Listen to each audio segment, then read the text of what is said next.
आपने 700-800 साल के बाद अपने होने का एहसास किया है। अपने उस इतिहास पे आपने गर्व करना शुरू किया है।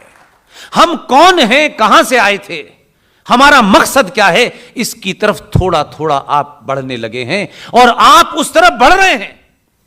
इसलिए कुछ लोगों को यह अच्छा नहीं लग रहा कि आप अपना इतिहास जाने। जैसे जैसे आपको इतिहास का बोध हो रहा है, आप 2 किलो चावल से बाहर निकल आए हैं। आपने कहा कि पेट्रोल के दाम अगर 100 से 200 भी हो गए हैं, तब भी हम इसी को चुनेंगे कि पेट्रोल कोई जीवन नहीं है, कुछ होने वाला नहीं है। पेट्रोल अगर बढ़ भी जाएगा और स्कूटर नहीं भी चलेगा, तब भी जिंदा रहने का इस धरती में आपको जिंदा रखने की बड़ी ताकत है। पिज्जा भले ही ना मिले, लेकिन पेट भरने के लिए धरती कुछ भी पैदा कर देगी। यह ध्यान रखिएगा। बार सनातनी होने पे गर्व होता है।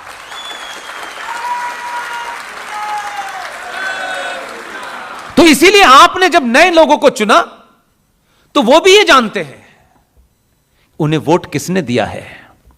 अहमद भाई ने नहीं दिया है। ठीक है, वो हैं मौजूद हैं, ठीक है, लेकिन जिन्होंने वोट दिया है, यह भी मैं बात बताता हूं आपको ईमानदारी से। 25 साल के दौर में सत्ताओं के पास रहा हूं, इसलिए मुझे कुछ चीजों का एहसास है। आपके वोट की ताकत और उस वोट देने के बाद सत्ताओं को लगातार यह बोध कराना कि हमने तुमको सत्ता में सड़क बनाने के लिए नहीं बिठाया है, और यह दबाव है, यह दिखता है, और मैं अपने तथ्यों से उसको प्रूफ करूंगा आपके सामने, ताकि आपके अंदर उस ऊर्जा का संचार हो कि आपने गलत काम नहीं किया है। ये वो जानते हैं कि सड़क बनती बिगड़ती रहती है।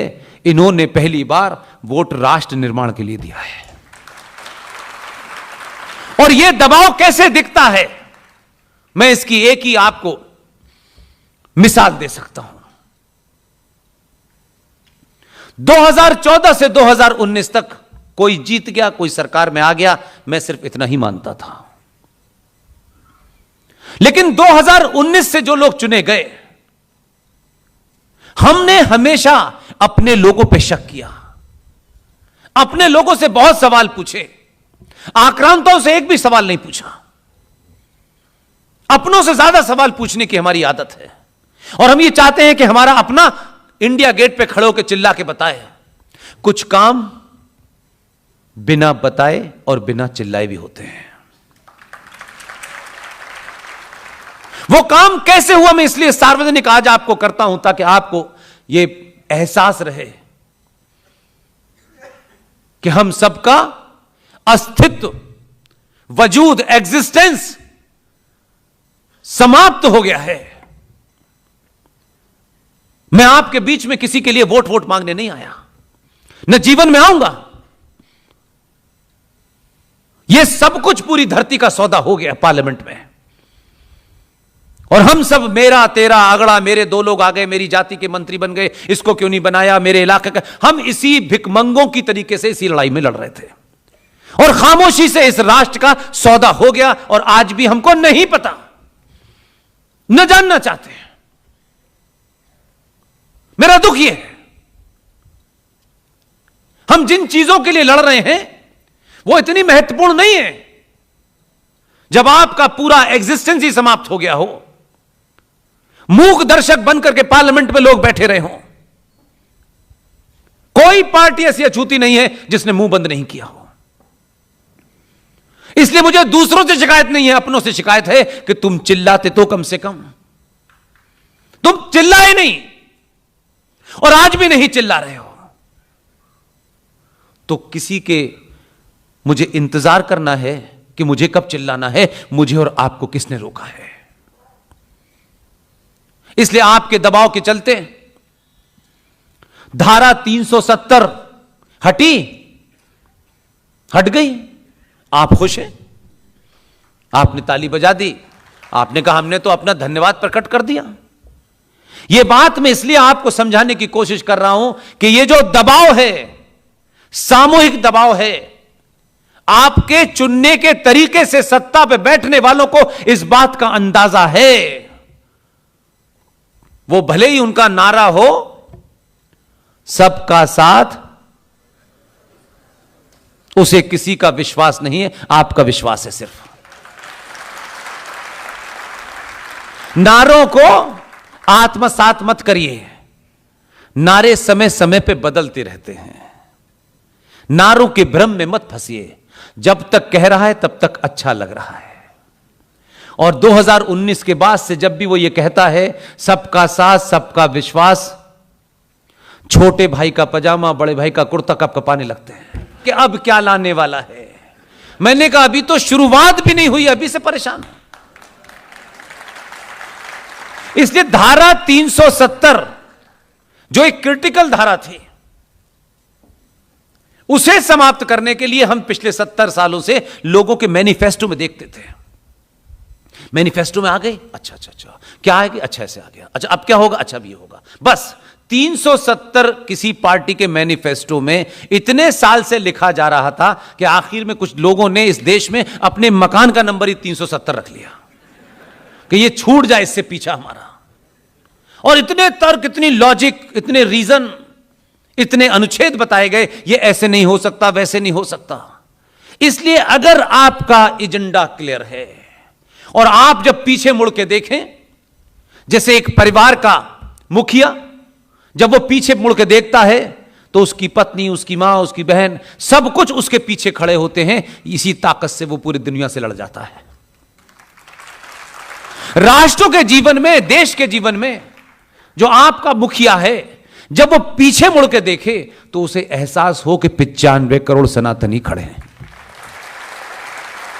और जब यह भरोसा होता है तो वो उस व्यवस्था में से ही आपके लिए रास्ता निकलता है, जिसे भारत में जुगाड़ कहते हैं। 370 इतनी क्रिटिकल थी कि यह कहा जा रहा था कि भारत के दोनों सदनों में बहुमत जब तक नहीं होगा 370 पास नहीं होगी। लेकिन 2014 से 2019 के सफर में आपने धैर्य रखा। आप जल्दी में नहीं थे। आपने कोई नई ऐसी मांग रख करके सरकार के सामने संकट नहीं खड़ा किया, इसका अंदाजा था। और गुजराती, वो तो कमाल के लोग हैं। वो इतने ईमानदार लोग हैं। लोग कहते हैं बेचारे पैसे वैसे कमाते हैं, फौज में जाते नहीं हैं। बहुत बार गुजरातियों को लोग उलाहना देते हैं। मैंने कहा ये पैसे नहीं कमाएंगे तो राफेल बातों से नहीं आएगा। ये पैसे कमाएंगे तभी राफेल आएगा। सिर्फ भारत माता की जय कहने से राफेल नहीं आने वाला। इसलिए गुजरातियों को विशेष रूप से आप धन्यवाद करें, और 2 कारणों से करें कि ये एक ऐसी कौम है, इनके बारे में भ्रांतियां हैं, मीठा खाना खाते हैं। इनके खाने के नाम बड़े डरावने होते हैं। खाखड़ा, जैसे मिसाइल हो, कोई जहाज खरीदा हो, या आप मजाक कर सकते हैं, अपने ही लोग हैं, कोई बात नहीं।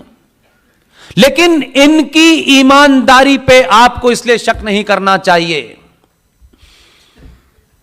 इन्होंने एक आदमी को 15 साल तक ठोक पीट करके डॉक्टर बनाया। इस देश में अलग अलग किस्म के, इस देश को तोड़ने वाली ताकतों का इलाज करने के फॉर्मूले और सर्जरी सिखाई। और 2002 के बाद इन्होंने कहा ये अब इसमें पीएचडी हो गया है और अब इसकी जरूरत यहां नहीं है, इसे दिल्ली भेज दो।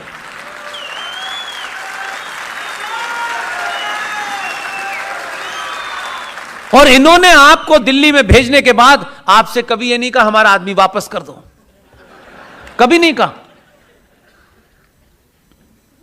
बल्कि इन्होंने दूसरा बड़ा काम किया। इन्होंने कहा ये जो पहले वाला भेजा था, इसमें दिल्ली के कुछ दलाल जो हैं, जो सरकारों को गिराने में लगे रहते हैं, ये कमजोर पड़ रहा है। इन्होंने बिना देर किए 2019 में दूसरा दे दिया आपको। और जब वो दिल्ली पहुंचा तो पहले वाले को जो लोग अवार्ड वापस करके डरा रहे थे, बोले अब क्या वापस करें। इसलिए अब उनका कहना है कि पहले वाला ज्यादा अच्छा था। और गुजराती इस मामले में सार्वजनिक तौर से यह भी कहते हैं कि हमसे गलती 1947 में हो गई है।